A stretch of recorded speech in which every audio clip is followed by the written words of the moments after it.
প্রিয় শিক্ষার্থী বন্ধুরা, আপনারা আমার ভিডিওর থাম্বনেল দেখে নিশ্চয়ই বুঝে গিয়েছেন আমি কি নিয়ে আলোচনা করতে যাচ্ছি।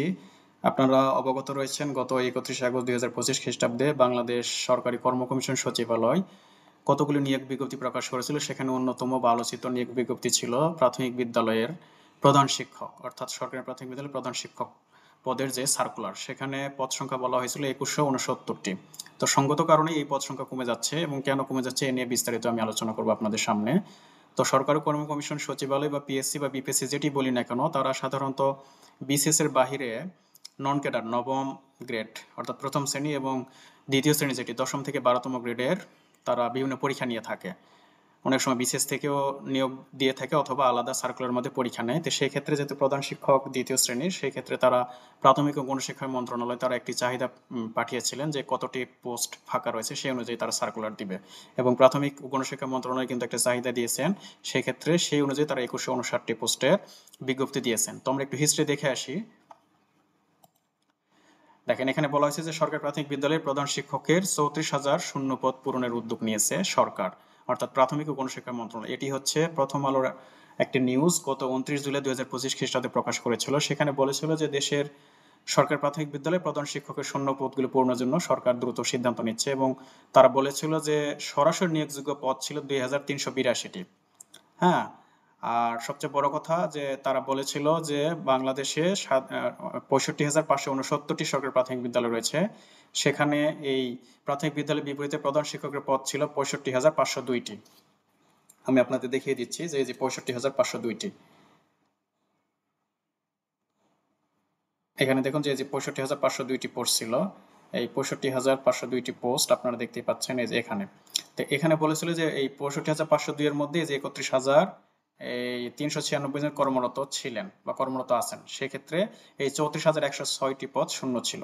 তো এই শূন্য পদের তো সরাসরি নিয়োগ নেই, সরাসরি এখানে কিছুটা মানে পদোন্নতির মাধ্যমে নিয়োগ দিয়ে এবং সরাসরিতে সরাসরি নিয়োগযোগ্য পদের কথা বলেছিল তারা হচ্ছে 2647টি, এবং সরাসরি নিয়োগের মধ্যে বা 10% তারা সংরক্ষণ করে রেখেছিল। এই 10% পদ সংরক্ষণ করার পরে তারা 2382টি এই পদের কথা বলেছিল, এবং সেই অনুযায়ী তারা পিএসসিতে পাঠিয়েছিল। কিন্তু পিএসসি দেখা গেল যে 2382টি পদও তারা রাখেনি, সেটা 2169 করেছে।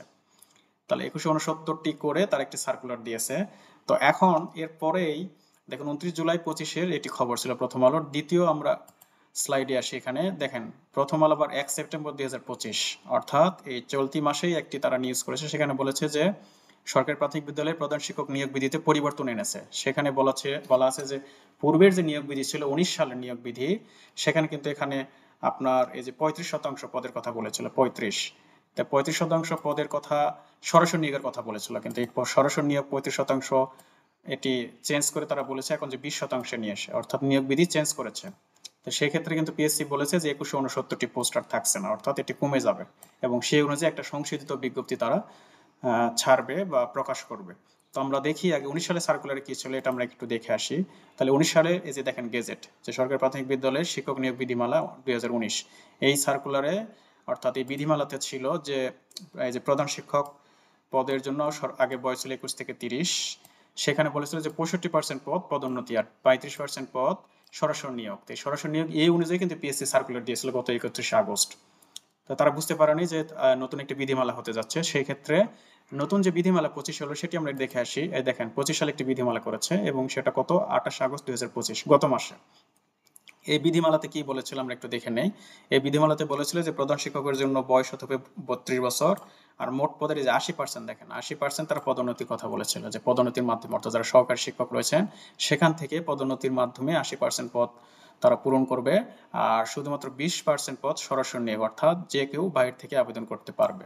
তো সেক্ষেত্রে বন্ধুরা নিশ্চয়ই বুঝতে পারছেন যে 20% হলে কিন্তু আর 2169টি পোস্ট থাকছে না, অর্থাৎ কমে যাচ্ছে। তো এখন আমি আপনাদের সামনে একটা খসড়া একটি হিসাব আপনাদের সামনে আমি দাঁড় করাচ্ছি। সেটি দেখেন যে পূর্বের নিয়োগ বিধি অনুযায়ী যদি সরাসরি নিয়োগে 35% হয়ে থাকে, তো সেই ক্ষেত্রে পিএসসি বলেছিল যে 35 অর্থাৎ 2169, তার মানে 35% যদি 2169 হয় 1% কত আর 100% কত, সেই হিসেবে ক্যালকুলেশন কত আসে।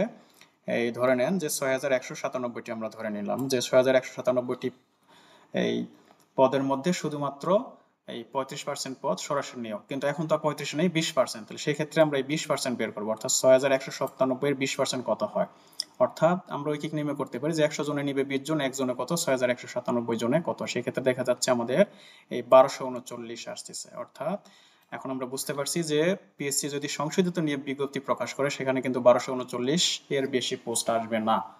1239 প্লাস মাইনাস হতে পারে, অর্থাৎ এর কাছাকাছি, একটু কিছুটা বেশি হতে পারে কিছুটা কম। সেক্ষেত্রে বন্ধুরা আপনাদের মানসিকভাবে প্রস্তুতি নিতে হবে, যেহেতু বিজ্ঞপ্তি তারা দিয়েছে, বিজ্ঞপ্তিতে পদের সংখ্যা কমে আসুক কিন্তু তারা কিন্তু পরীক্ষা নিবে, অর্থাৎ সেক্ষেত্রে আপনাদের এখনই মানে খুব ভালোভাবে প্রিপারেশন নিতে হবে। এবং আরেকটি কথা, পিএসসি সাধারণত স্ট্যান্ডার্ড প্রশ্ন করে থাকে, নবম বা দশম গ্রেড বা 11-12তম গ্রেডের, তারা কিন্তু খুব স্ট্যান্ডার্ড প্রশ্ন করে, কখনো কঠিন প্রশ্ন করে না, খুব হার্ড বা খুব ইজি করে না, মিডিয়াম কোয়ালিটির প্রশ্ন করে। এবং আপনারা যদি ভালোভাবে বুঝে শুনে প্রিপারেশন নেন, আশা করি এই পরীক্ষাতে আপনারা ভালো করবেন। তো আমি পরের কোনো ভিডিওতে এ নিয়ে ইনশাল্লাহ আপনাদের সামনে আলোচনা করব। তো বন্ধুরা, যদি আমার ভিডিওটি ভালো লেগে থাকে আপনারা আমার চ্যানেলটিকে সাবস্ক্রাইব করবেন, আমার ফেসবুক পেজটি ফলো করে আমার পাশে থাকবেন। পরবর্তী কোনো ভিডিওতে আপনাদের সাথে আবারও কথা হবে, সে পর্যন্ত ভালো থাকবেন, ধন্যবাদ।